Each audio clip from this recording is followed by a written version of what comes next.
Hey Falcons fans, if you want to keep up with all the latest news and updates about our team, you've come to the right place.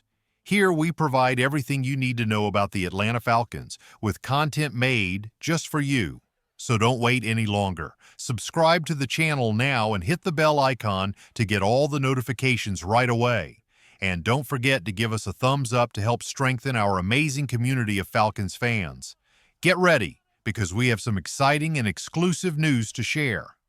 Now let's dive into today's topic. The Falcons are eyeing an Arkansas wide receiver as a potential option for the 2025 NFL Draft. The Atlanta Falcons are expected to focus on defense in the upcoming draft, and team owner Arthur Blank confirmed this direction at the NFL's annual spring meeting. However, with limited draft capital and only 5 total picks, the Falcons might also look to boost their offense in the later rounds, especially at wide receiver and along the interior offensive line. One name that has popped up as a potential late-round option is Andrew Armstrong, a wide receiver from Arkansas. He's a productive and physically impressive prospect who could fit into Atlanta's long-term plans. Armstrong's versatility and performance are definitely eye-catching. According to Justin Mello from the Draft Network, the Falcons even held a virtual meeting with Armstrong during Arkansas's Pro Day, showing their genuine interest in the former Razorback. Standing at 6 feet 4 inches and weighing 200 pounds, Armstrong has the ideal size for an NFL receiver and has experience playing both in the slot and on the outside. In 2024, he led the SEC with 78 receptions and 1,040 receiving yards, building on a solid 2023 season where he recorded 56 catches for 764 yards. His 4.51-second 40-yard dash at the NFL Scouting Combine showcased enough speed to compete at the next level, especially given his physical style and impressive catch radius. With his production, size, and versatility, Armstrong is an attractive prospect for teams like the Falcons that are looking for developing talent with long-term growth potential. While his college stats are impressive, he's generally projected as a Day 3 pick. Pro Football Focus ranks him as the 172nd overall prospect in the class, likely placing him in the 5th-round range.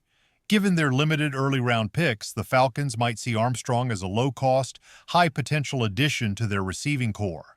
Now let's talk about another rising talent, an edge rusher who is considered a great fit for the Falcons.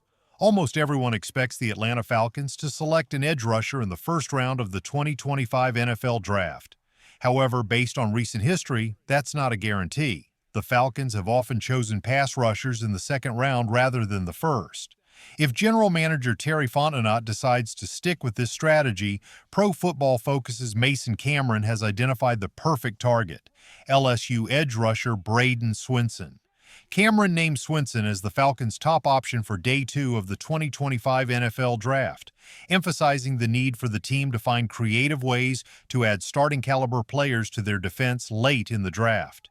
Even in a class filled with talented pass rushers, Braden Swinson's profile stands out as one of the best. His impressive 12.8 pass rush productivity rating even surpasses some of the top talents at his position. NFL.com's Lance Zierlein praised Swinson for his late development at LSU, noting that he's a late bloomer with big hands, long arms, and a frame that can carry more muscle. Zierlein described him as a rising talent with the right demeanor and skills to become a solid starter in the NFL. In NFL.com's prospect guide, Swinson is categorized as a player who will eventually become a starter. However, the Falcons need immediate help at running back. While the team added Leonard Floyd this offseason, they could still use a young pass rusher to improve their 31st-ranked sack total from last season.